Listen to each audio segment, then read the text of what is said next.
SIF SIF SIF এটি এমন একটি ওয়ার্ড যেটা লোকজনকে এক্সাইট করছে, তার সাথে সাথে কিন্তু কনফিউজও করছে, কারণ লোকে এটা কি সেটা বুঝতে পারছে না।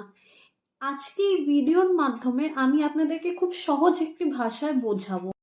দেখুন, বোঝানোর জন্য কিন্তু আমার কাছে অনেক কিছু আছে। আমি যদি চাই আপনাদেরকে ইমপ্রেস করতে, তার সাথে সাথে কনফিউজ করতে, তাহলে এসআইএফ আর আজকের ভিডিও আমার কাছে কিন্তু একদম পারফেক্ট টপিক। কিন্তু কিন্তু কিন্তু আমার এটা এজেন্ডা নয়।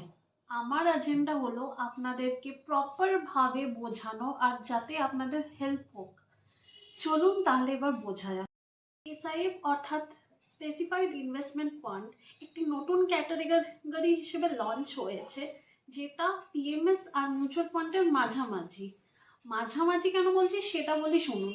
ফার্স্টে এটা বলে রাখি, এসআইএফ কিন্তু মিউচুয়াল ফান্ড হাউসে ইনভেস্ট করে, কিন্তু মিউচুয়াল ফান্ডে আপনারা মিনিমাম 500, 1000, 10,000 এই স্টার্টিং থেকে অ্যামাউন্ট আপনারা ইনভেস্ট করতে পারেন।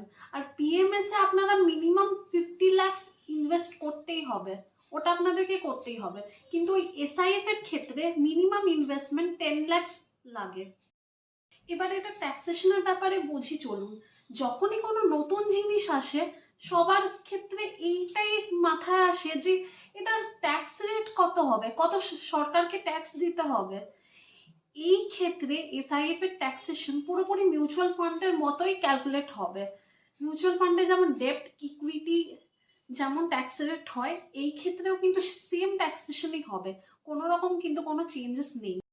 মিউচুয়াল ফান্ডের এক্সপেন্স রেশিওর আপার লিমিট হলো 2.25%।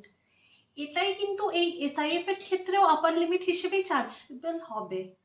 এটায় কোনো রকম কিন্তু কোনো পারফরমেন্স ফিস চার্জেবল নয়। এসআইএফ এর মেনলি কিন্তু তিনটে ক্যাটাগরিজ, ইকুইটি, ডেপ্ট আর হাইব্রিড। বাট আমরা যতটা সহজ ভাবছি ততটা সহজ কিন্তু নয়, কারণ এই ক্যাটাগরিজের কিন্তু আবার আরো সাব ক্যাটাগরিজও কিন্তু আছে। ফর এক্সাম্পল, ইকুইটির ক্ষেত্রে কিন্তু তিনটে ক্যাটাগরিজ আছে, ডেপ্টের ক্ষেত্রে দুটো ক্যাটাগরিজ, আর হাইব্রিডের ক্ষেত্রেও দুটো ক্যাটাগরিজ, অর্থাৎ 7টা টোটাল ক্যাটাগরিজ হলো। মিউচুয়াল ফান্ড হাউস এক একটা ক্যাটাগরির একটা ফান্ডই লঞ্চ করতে পারবে।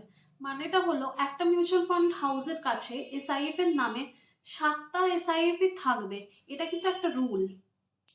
এসআইএফ এ ইনভেস্ট করার কিন্তু অনেক রকম স্ট্র্যাটেজিস আছে।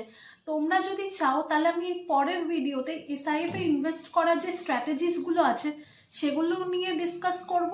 তার সাথে সাথে মিউচুয়াল ফান্ড আর এসআইএফ এর কী কী ডিফারেন্স সেটা নিয়েও বলবো। আর সাথে এসআইএফ এর কী রিস্ক আছে, কী কী বেনিফিটস আছে, কারা ইনভেস্ট করতে পারবে, সেগুলোও কিন্তু আমি ডিটেলসে আলোচনা করব। তোমরা কিন্তু অবশ্যই সাথে থাকো। কমেন্ট সেকশনে আমাকে জানিও যে তোমরা পরের ভিডিওর জন্য এক্সাইটেড কিনা।